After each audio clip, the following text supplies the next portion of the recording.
Praise the lord. బాగున్నారా? దేవుని యొక్క వాక్యాన్ని చదివి ఉన్నారా?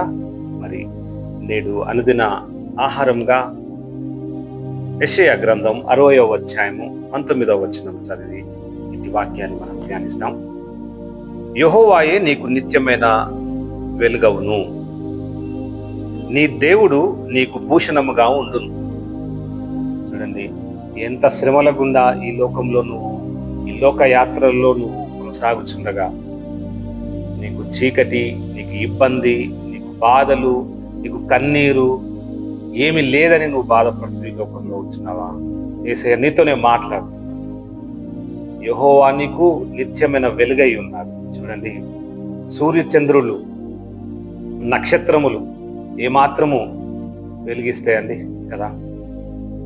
సూర్యుడు అస్తమించాల్సిందే, చంద్రుడు అస్తమించాల్సిందే.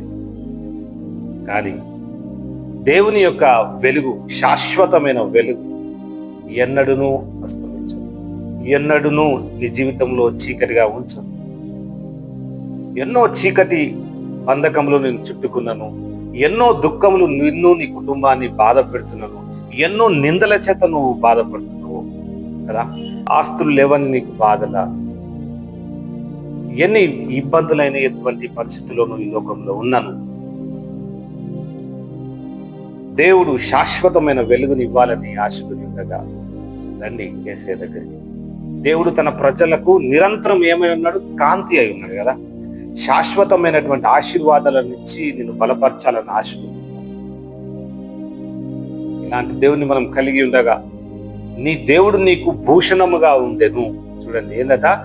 భూషణముగా ఉండెను.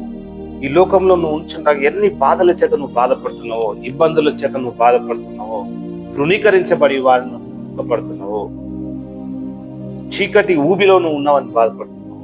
నీతోనే యేసయ్య ఈ వాక్యం చేత నీకు భూషణంగా ఉండాలని ఆశపడి, నీకు ఒక గౌరవమైనటువంటి పదంలో నిలబెట్టాలని, నీ జీవితంలో ఒక మంచి అలంకారంగా ఉన్నటువంటి స్థానంలో నిన్ను నిలబెట్టాలని ఆశపడి ఉన్నాను. ఇలాంటి దేవుని నువ్వు కలిగి ఉండగా ఎందుకు నీకు భయం? నీ రక్షణకర్త అయిన దేవుడు నీ చుట్టూండగా నీకు ఎందుకు బాధ? శాశ్వతమైన ఆశ నీకు ఇయ్యాలని దేవుడు ఆశకుని ఉండగా నువ్వు ఎందుకు ఇంకా నిరాశలోనే ఉండిపోతావు?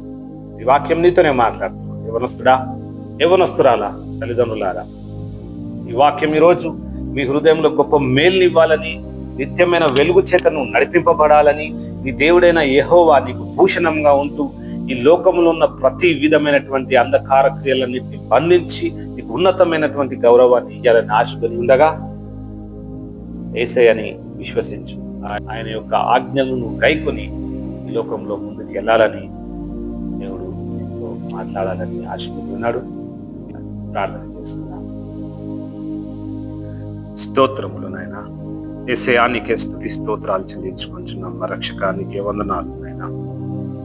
యెహోవాయే నిత్యమైన వెలుగవును అని అన్నావు తండ్రి.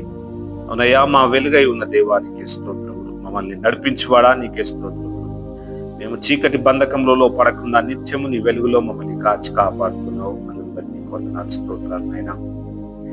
యేసయ్యా, నీకే స్తోత్రములు. నీ దేవుడు నీకు భూషణముగా ఉండును. అవునయ్యా, మమ్మల్ని నడిపించిన దైవమా, మాకు ఒక మంచి గౌరవమైనటువంటి పొజిషన్లో మమ్మల్ని నిలబెట్టిన దైవమా, నీకే స్తోత్రం అయ్యా. ఇంకను నాయన నీ బిడ్డలు ఎంతగానో ఆశకుని ఉండగా వారి జీవితంలో నాయన ఎన్నో అడ్డంకులు, ఎన్నో ఇబ్బందులు, ఎన్నో ఆయన ప్రభా సమస్యల గుండా వెలుచుండగా వారి జీవితంలో ఒక గౌరవమైనటువంటి పదంలో నిలబెట్టుటకు నాయన నీ కృప దయచేయమని వేడుకొచ్చున్నాను. శ్రమించిన దిరోనములన్నీ నాయన లెక్కించే దేవుడవయ్యా, నీకే స్తోత్రములు. ఇంకా ఎంతకాలం నాయన ప్రభా వారి జీవితంలో శ్రమ, నీ వాక్యమందు విశ్వాసం ఉంచిన ప్రతి బిడ్డను త్రోసివేసేవాడు కాదయ్యా. నాయన నీ వెలుగులో నడుచిన ఈ బిడ్డలను అయ్యా, నీ వాక్యం చేత నడుస్తున్నటువంటి బిడ్డలందరినీ దీవించమని ఈ మాటలు వినిచుండగా తండ్రి ప్రభు వారి హృదయంలో నాయన గొప్ప వెలుగును, వారి జీవితంలో భూషణముగా ధరించుటకు నైనా మంచి గౌరవాన్ని అయా దయచేయమని వేడుకొచ్చున్నాం తండ్రి. నాయన ఈ వాక్యం చేత మేమందరం బయలుదేర్చుండగా రోజంతయు మీరే మాకు తోడేందు రక్షించి కాపాడు. నమ్మదగిన యేసు నామములో వేడుకొచ్చున్నాం తండ్రి. ఆమేన్. Praise the lord.